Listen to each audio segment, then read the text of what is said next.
Hey everyone, welcome back to the channel. Before we begin here today, please make sure that you like and subscribe because it really does help us out over here. And it also helps us reach others in need of assistance with these topics. So this video will be covering differential equations, how to solve them using the separation of variables method. So we will be solving for the differential equation shown on the screen. And basically when you're solving for a differential equation, all that means is that you're looking for what the y equation needs to be for this expression to be true. And for this one, we are given a boundary condition of y of 1 is equal to 0. So strap yourselves in because this one is a longer one. So you have to do a lot of substitution, product rule, chain rule, and a lot of tricks to get this one to work out in an easy fashion using separation of variables method. So the trick to separate the variables with this differential equation right here is that you have to realize that it is homogeneous. This right side is homogeneous. So what that means is that when you have a function of x and y, which is our 1 plus y squared over x squared, what you can do is you can change this to 1 plus y over x squared. So the ratio of y over x is your function. That's where your homogeneous nature comes from, because if you were to multiply both of your variables by t, 1 plus ty over x, or tx squared, well, you would essentially still get the same function as before, because the t's would cancel in there and you'd be okay. So what we also can do is realize that this is a first order differential equation because of this statement right here. So we can also be solved by substitution of plugging in u is equal, or y is equal to u times x, for which my u variable, which is my substitution variable here, is equal to y over x. So I can take that and I can plug it into my original. So let's go ahead and let's plug that in. So this equation, after running through this substitution process, we end up with dy dx is equal to 1 plus u squared. So the whole goal of separation of variables is to separate the variables and get like terms. So when we separate the variables, we get dy is equal to 1 plus u squared dx. Well, we have this up here. Y is equal to ux. So we need to get dy. Well, what is dy equal to with this function right here? Well, using the product rule, we can get dy is equal to u dx plus x du. So what do you think we're going to do? We're going to plug that in, substitute that in down to this equation right here. As I said, this example has a lot of substitution in it. So we're going to plug that in for dy. So we will have u dx plus x du is equal to, well, what do we have over here? Oh, I'm sorry. Let's get rid of this. We skipped a step there. Let's go back up here and let's rearrange up here. So what we would have if we plug in, we would have u dx plus x du. And what we can do is we can do some rearranging with all our variables, because we have this over here, and then we would have this right here is equal to 1 plus u squared dx. And then if we plug in over here for du, well, we take then through the dx, and then boom, boom, boom. Now we can take this and we can do some rearranging. That's what I was originally writing over here. So doing some rearranging here after plugging in the dy into this equation, and then back over here, we have x du is equal to dx plus u squared dx minus u dx. All right, so what I'm going to do is I'm going to take out my u's from all these dx's right here. And then I have x du is equal to u squared minus u plus 1 dx. A lot of rearranging going on here. So now I can move like terms to their appropriate sides. So u is coming over here with du, x is coming over here with dx. And as you can see, we're going to end up with division here of our variables in the denominator, which is always fun when you're trying to integrate. So du with u squared minus u plus 1 is equal to dx over x. So essentially, what I have going on here, I'm just going to do this. Essentially, what I have going on here is that I'm going to integrate, and it's going to be 1 over u squared minus u plus 1 du is equal to 1 over x dx. Well, the right side is pretty easy to integrate. 1 over x just becomes the natural log of x. And then I'm just going to throw my constant on this right side. So I would also get a constant with the left side once I integrate it, but since it's a constant, you only need it on one side of this expression. So integrating the left side here. Okay. This is where we have to do more substitution and thinking outside the box pretty much. So what I'm going to do is for this right here, I am going to complete the square. And I'm going to show this portion right here on the left, on the right side in blue. So u squared minus u plus 1. Well, what does that equal to? Well, what we're going to do is we're going to do a little bit of substitution, and we're going to plan this out ahead of time. So we're going to go u squared minus u, and we're going to split this 1 into a plus 1 or plus 1/4 plus 3/4, because 1/4 plus 3/4 gives you 1. So completing the square here, or working out here, we get u minus 1/2 squared plus 3/4. Well, that really did not help me much. But wait, there's more. So we are going to make a substitution. So we are going to set u minus 1/2. And we're going to set that equal to the square root of 3 over 2 times the tangent of theta. Why in the world would we do this? This is probably thinking that it's going to make it more complicated. Well, actually, it makes it so much nicer when you do this substitution method here. So when we do this, that means that du, when we take the derivative here, we would get square root of 3 over 2 is equal to the secant squared of theta. That's what this right side of the expression becomes. It becomes secant squared of theta. So tangent becomes secant squared of theta. And we would also have d theta over here. So how does that help me? Well, keep this in mind right here. So plugging in what we have up into this expression, we would have the u minus 1/2 squared. Well, what is u minus 1/2? Well, we have set that equal to the square root of 3 over 2 tangent theta. And it's squared, and then plus that 3/4 there at the end. Well, essentially, what this is going to give me is it's going to give me 3/4 tangent squared of theta plus 3/4. Okay. So we're going to have to use a trig identity. And the trig identity we are going to use here, actually, I shouldn't have drawn that one. The trig identity we're going to use here is that the fact that 1 plus tangent squared theta is equal to the secant squared of theta. Well, that means that the tangent squared is equal to secant squared minus 1. So let's plug that into our tangent squared up here. Told you a lot of substitution going on here. So we have 3/4 times the secant squared of theta minus 1 plus 3/4.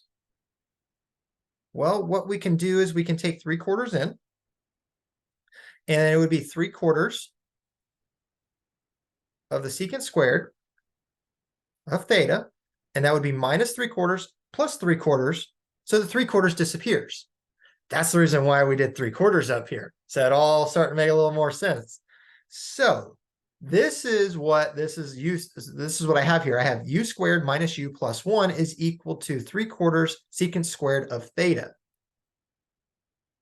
Well, that's what I have right here. So I have 1 over the 3/4 secant squared of theta. Well, what is du equal to? Well, du we set over here from this expression. So du is square root of 3 over 2 secant squared theta d theta. Well, let's plug that in here. Oh, let me erase this one real quick. So we would have square root of 3 over 2, secant squared of theta d theta, and then that would be equal to the natural log of x plus c. Well, what happens here? This left side becomes so much easier now. So we get rid of the secant theta, secant squared theta, and what we are left with of this integral, once you take square root of 3 over 2 divided by 3/4, gives you 2 over the square root of 3. D theta is equal to the natural log of x plus c. So all of this substitution took this nasty integration over here and made it super, super simple. So still moving forward, the integration right here would just be 2 over the square root of 3 of theta is equal to, once again, the natural log of x plus c. So let's separate and get theta on its own. So theta is equal to the square root of 3 over 2 natural log of x plus c. Okay, so we've used variables of y, we've used variables of u, and we've used variables of theta. So what is theta equal to? Well, we know if we scroll back up right here from our substitution that we just did up here, using this equation right here that I circled of u minus 1/2 is equal to square root of 3 over 2 tangent theta, we can utilize this and solve for theta in terms of u. So the whole goal is to get it back into y equals, so we're going to have to go from theta to u to y. So what we have here, if we just keep working this one side over here, let's do it in green. So we have u minus 1/2 is equal to the square root of 3 over 2 times the tangent of theta. Well, we can rearrange this in terms of theta. It's not super complex. This would be tangent inverse of 2u minus 1 all over the square root of 3 once you rearrange it.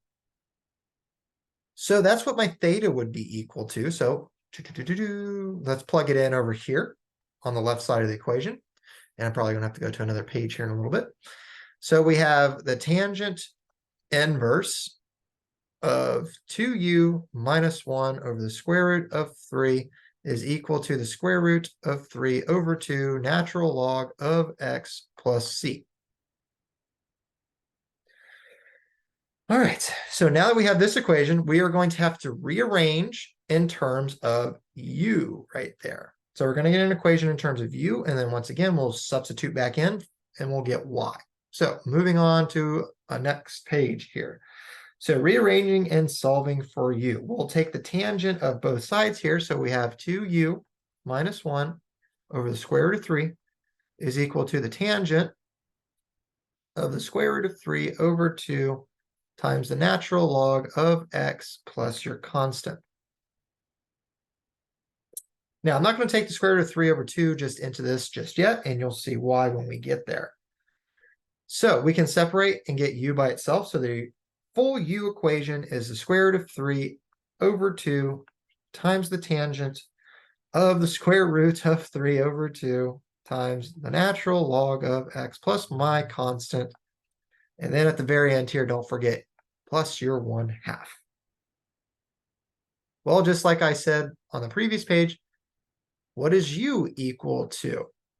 Well, if you remember back to the very beginning of this problem, u is equal to y over x. This is how I'm going to get my y equation. So we are going to take this and we are going to dump it in for u. So we will have y over x is equal to square root of 3 tangent square root of 3 over 2 natural log of x plus c plus that 1/2. So now we can actually separate the variables 100% and get everything in terms of y here. And this will be my equation minus my constant value, which I'm going to have to solve for because I was given boundary conditions. So what we have when we multiply through by x, we have x times the square root of 3 over 2 times the tangent of the square root of 3 over 2 times the natural log of x plus my constant plus x over 2. And of course, the constant has to be buried. And so now that we have everything in terms of a y equation is equal to terms of x, we can use the original boundary condition that was given at the start of the problem. The initial boundary condition was y of 1 is equal to 0. So that means that when we plug in x equal to 1, y will be 0, and we can solve this for our constant c. So let's go ahead and do this. We would have 0 is equal to 1 square root of 3 over 2 tangent of square root of 3 over 2 times the natural log of 1 plus my constant plus 1/2. Well, what you can do is you can do some rearranging here, and that's what we're going to do. We're going to simplify and rearrange to get to my constant. So I'm going to take the half to the other side, so it becomes minus 1/2. Oh, I don't know what I was writing there, but it's supposed to be minus 1/2 is equal to the square root of 3 over 2 tangent of the square root of 3 over 2. Natural log of 1 gives me 0, and then plus my constant. So taking this 2 to the other side, I have minus 1 equals the square root of 3 tangent of my constant times the square root of 3 over 2. Well, taking the square root of 3, dividing all sides by it, we end up, and taking tangent to the opposite side, we end up with the tangent inverse of the minus 1 over square root of 3 is equal to c times the square root of 3 over 2.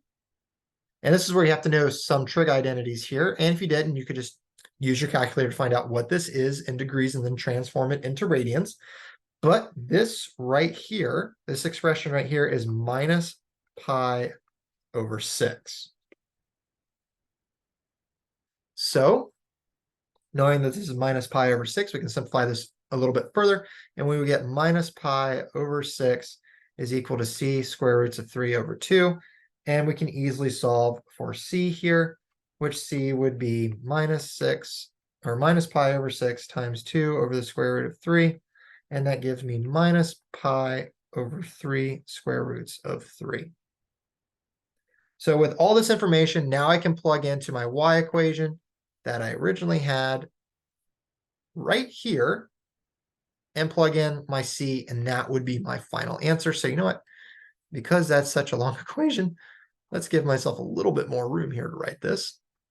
So my final answer would be y is equal to x square root of 3 over 2 times the tangent of the square root of 3 over 2 times the natural log of x minus my constant of pi over 3 square roots of 3. Technically it's plus, but it's minus, so it turns into minus. And then plus my x over 2. And that, all of that is my final answer for this differential equation. Oh, okay. We went through that. Good. We got the answer with the constant and everything. Now, with differential equations, what we can do is that we can check our answers. So what we're going to do is take this original y equation that we have, and we can plug it back into the original expression to see if it holds true. So our original expression is dy dx is equal to 1 plus y squared over x. So what we're going to have to do here is we're going to have to find the derivative and the square of this entire equation. So yeah. Oh, Lord. Okay, so a lot of back and forth again, and there's going to be a lot of simplification going on here. So, okay. Let me get this set up here. So now we're going to be working in our check. So essentially what we're going to do is we're going to take the derivative of this entire expression with respect to x. So the derivative of the y equation with respect to x. What I'm going to do real quick is I am going to simplify this expression down a little bit inside here, just to make things a little bit easier. So this expression in here will become square root of 3 over 2 times the natural log of x minus pi over 6. So when you see this, that's where it came from, just taking the square root of 3 over 2 through all that. All right.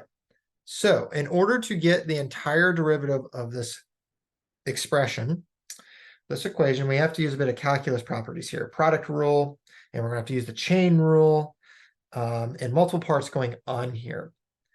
So we're going to have to use the product rule for this particular portion, which I'm about to write on the screen here. So the derivative with respect to x of the x times square root of 3 over 2 tangent times the square root of 3 over 2 natural log of x minus pi over 6. So this first portion right here, because this second portion is really easy. This first portion right here is what we're going to work on following here.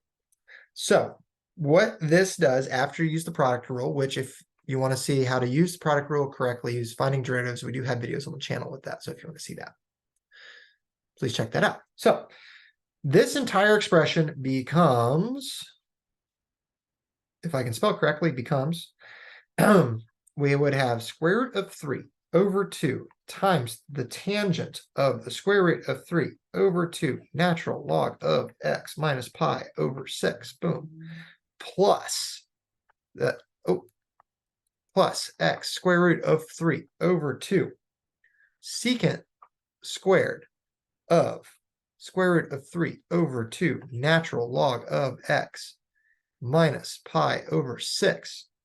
And all of that would be times, or this second term would be times the derivative with respect to x of the square root of 3, which is inside the brackets, square root of, or inside the secant, square root of 3 over 2 natural log of x minus pi over 6 plus 1/2. Woo! So this entire, which I should say, I just went ahead and added on the 1/2 down here from this one. So technically this product rule is the first two terms right here. So we still have to find the derivative of this portion right here, which let's do that in green. So this portion right here, we're going to have to use the chain rule to solve this portion right here. So taking the derivative of this, using the chain rule, gives me the following. Square root of 3 over 2x secant squared times the square root of 3 over 2, or not times, but the secant squared of square root of 3 over 2 times the natural log of x minus pi over 6. For that portion.